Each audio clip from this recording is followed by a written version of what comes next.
ওয়ালাইকুম আসসালাম। কি আনছেন? একটু আনছি, বুঝছি না। একটু আনছি। আপনি কি আপনার ছেলে কি কিনে দিয়েছেন? আপনি একটু আনছি। ফটোটা আনছেন? আপনি যে এসার নামাজ সময় পাইছেন, আপনারা মেঘে সব বিজা করতে আইছেন। নানির আওয়াজ দিয়েছিলাম গা, কাটতে কইয়া গেছেন গা। আমি আপনা আইতেন না। আমি আইতাম না। আমি আইবেন না। এই মসজিদ তো আছে, মাদ্রাসা আছে, মুসল্লি আছে না। হ্যাঁ, নমাজ পড়বা, হুজুরে না আইলে নমাজ পড়বা, এসার নমাজ পড়িয়া এর ফটো যাইবা। যদি হুজুরে আয়ে এসার তো বাঁচাইবা, না আইলে তো যাইবা কই, বুঝছো না? মামু দেখছেন নি, বাপের তো না কই গেছে গা নানির বাড়ি। বাবা জানা বাবার হোর বাইক ফুটে থাকে নানির বাইক। জি জি হুজুর, ঠিক আছে। রানীর বাড়ি কোন? কালিফু কালীপুর। ওই ভাই হ্যাঁ, আকাশের বাড়ি লো আকাচ্চার বাগনা অনেক এসার নামাজ পড়লো না মামু? পড়ছে না। হ্যাঁ, এদিকে এদিকে এদিকে আইন, এদিকে আইন। কি দিয়ে আইলেন? বড় কাটা মামু? রাকিব বড় নাকি আব্বু বড়? লাকিবের আব্বা ছুডু, আর বড়? বড় লাকিবে। বড় কাটা? আমি বড় হচ্ছে আর আপনার আব্বা? ছুডু। নাই পানাচ্ছেন দি?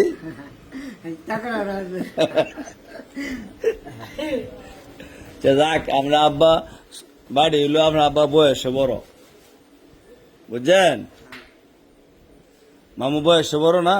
জি কত বছর হইব ফারুক ভাই? 40 আপনি কই না মামু কইতে মামু কুক কত মামু? সাই হ্যাঁ, সাই ইউ মানুষ বয়স বাড়া লেছে। জি আবার বই হেরা দিন না রাখে। মানে আপনি যে চিজ দেখি টাকা দিয়েছেন নি? টাকা কই পাইছেন? 100 টিয়া দিছেন, 100 টিয়া দেশে গা। আরে কি জি জি 100 টিয়া টাকা আপনি আব্বা দিলেন না?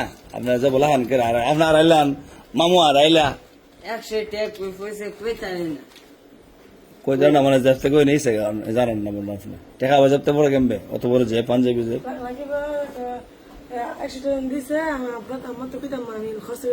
ওই যে সুরাই বিতে বিতে শয়তানি নিছেন এক করে গেছে। আমার কালে আমরা কইলাম বলে আব্বার আব্বার আম্মার আব্বার ঠগান, আল্লাহ আমি তোর ঠকাতে ছাড়ো।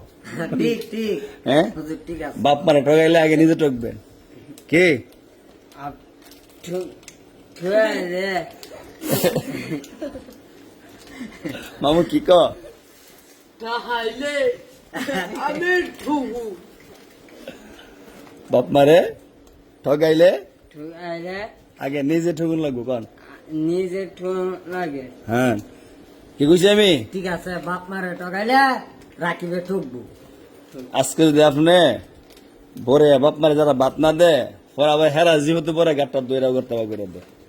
ঠিক আছে না মামু? ঠিক আছে ঠিক আছে। বাপ মারে যে পালবো শান্তি দিব, বড় জীবতে করবো সেটা শান্তি দিব না, তাহলে খেতের এটা খেতে ভাঙ্গে, বুঝছেন না? আজকে যে আমার শক্তি আছে, টাকা পয়সা আছে, যদি বাপ মারে দেখতারি না, আমার কষ্ট দিই, জবান দিয়া ব্যবহার দিয়া, কি বলে আমার ছেলে আমাকে দিব? দিব আপনার তো সুন্দর করে লিখে লেখেন, এই জগৎ যত মানুষ বাপ মারে কষ্ট দিছে, রাষ্ট্রে বড় কি ফুত হয়ে আবার কি দিছে মামু? হাসতে আর কি করবে? সব পরে বা সবসময় বাপ মারে মাইনা চলুন, ঠিক আছে? বাবার কথা শুনবো, কষ্ট দেন না। মানে আপনার আব্বা গেছে যান ডাইন দিকে, আপনি বাম দিকে হইব নি? জি না হ্যাঁ, জি না বাবা বাপমার কথা শুনবেন, ঠিক আছে? আর কোন সময় নানি বাজ যাবে না বাবার তে না কইয়া। আমরা গেছেন আপনার টেনশন করতেছে, আমি চাইতেছে আমার রাকিব কই, কারণ আমি কি জবাব দেই? আমি 5-6 বার আইছি হুজুর। হ্যাঁ ওনারা ওই ছেলে মামুর নাতি আছে না, হ্যাঁ, ফিলাতে গেছি 2 বার। হুজুর আইছে না, দেও তালা। অনেক গড়টালা দিলে পানি মনে পড়ে না তো? আলহামদুলিল্লাহ। পানি পরে করো না, আগে তো গড় আছে না, এখন আল্লাহ দিলে আল্লাহ ঘর ব্যবস্থা করে দিলাইছে। আলহামদুলিল্লাহ আলহামদুলিল্লাহ হুজুর। এরপরে 4 ঘর, জি বারান্দা একটা ভিআইপি বারান্দা আছে, রাকিবের লাগি আরামে ঘুমাইতো, জি ঠিক আছে না? জি অনেক কি করতেন, কাজ করতেন, খাইতেন, আর বেশি বেশি আল্লাহ ইবাদত করতেন। জি জি আল্লাহ। আমাদের একে আব্বা দূর কে না জি হুজুর, এই কিরে তুই আমার মামু ওই হুজুরে না তালা নসুরি না, হ্যাঁ কেউ কাছার বেড়া করি না আমি থাকতে পাই না না থাকতে পরে আরিয়ান ঠিক আছে বাতি যাম আপনি জান গাওয়ানো আজকে তো শুক্রবার গেছে আমি গেছি গা আমি জন হয়েছে আমি তো ডিউটি পালন করে ঠিক হয়ে আবার শুক্রবার হুজুর আমি যদি কোনো জায়গায় যাই গো আমার ডিউটি পালন করে পরে আমি যাই কি কন আলহামদুলিল্লাহ ঠিক আছে হুজুর আমি নামাজ পড়ছি কালিপুর সকালে মক্তব পড়াই এবার মাদ্রাসা আমার যে ঘন্টা আছে ঘন্টা শেষ করে এরপর আমি যাই নাকি জি জি জি ঠিক আছে হুজুর। আজ হয়ে যায় আমি তো বেকার যাই না আজ কোনো একটা কাজ নিয়ে যাই হ্যাঁ, না, ঠিক আছে ঠিক আছে না নি জি সবসময় বাপ মার কথা শুনবেন মন থাকবো খাওয়া দাওয়া করছেন না ওখানে না কোনো বাত নেই শুনি। ভাত আনছেন জি। না না, আমার ভাত আছে সমস্যা নাই সবাই মিলে খাইলাম আল্লাহ করছে বাত আছে আমি লয়েছি মামু কি কন মামুর ফের যে বড় হয়েছে লাগে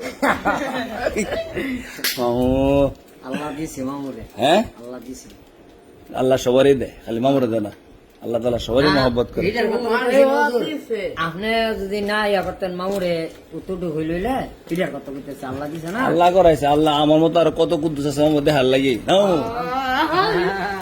ঠিক আছে বাবা ঠিক আছে শুনেন ফারুক ভাই জি আমি তো মনে আমার দ্বারা এই সুবিধা এটা গড়া ভুল কথা বুঝেন না সবসময় কারোর মতো আল্লাহ দেবে আল্লাহ। সবকিছু কে করে আল্লাহ আল্লাহ করে আমি মরে গেলে গা আল্লাহ তালা চালাইব জি জি কত মানুষ বাপ মা মরে যান রিস কেমবে চল পরে হ্যাঁ ঠিক হ্যাঁ হ্যাঁ ঠিক না আল্লাহ তালাই সালাম একটা না একটা ব্যবস্থা কইরা সালাম দেয় আল্লাহ আল্লাহ তালা ঠিকই মহব্বত করে বান্দারে কিন্তু বান্দা কি করে বান্দা করে না বান্দা এই শয়তানির নিশা এই যে আজান দে ফেরে ঘুমা জি। আজান দে বইয়া দোকান আড্ডা দে জি, আজান জি। দে রাস্তাতে আটটা জায়গা আজান শূন্য আটটা জায়গা হ্যাঁ কারণ আমি তো ঢুকে না অথচ আমার নিজের হাতে নিয়ে বাবারে সই দিয়েছি নিজের হাতে নিয়ে মারে সই দিয়েছি জি। নিজের হাতে নিয়ে আত্মীয় স্বজনকে দিয়েছি খবর খবর দিয়েছি দিয়েছি আমি তো যাবো কবর যাত্রী জি সাথে যাবো কি ইমান আর আমল মামা কি ইমাম ইমাম ইমান আমল কই যাইবো যাইলো হ্যাঁ সাথে যাইবো ঠিক আছে যাও মাসা যাও আর ফারুক ভাই হতো যাইন হুজুর আমি হজন মজায় কোন কেলে যাইলো লাল ভাতা নামাজ ফেরা পরে যাইবে জাল পাতা গরম নামাজ তো হলে হয়ে যাবে নামাজ পড়া যাইতাম হ্যাঁ। নামাজ পড়া গেলে আমরা বেটা জালা তাইলেবো না অজ্ঞাত বে করবেন এটা ঠিক ঠিক আছে নামাজ ছাড়ন যেত না আলহামদুলিল্লাহ ফরতার মুজির এটা কইলে নামাজ কার হুকুম আল্লাহর হুকুম আল্লাহর হুকুম দেখবেন এক জালা মাছ লাগছে না আরেক জালা করে ভরে গেছে গা মাছ দা দিব কেটা আল্লাহ আল্লাহ রিজিক বাড়ায় দিব আল্লাহ তার হুকুম মানলে জি জি ঠিক আছে কষ্ট দিলাম না কষ্ট না হুজুর, কষ্ট দিয়ে আলহামদুলিল্লাহ যাই আচ্ছা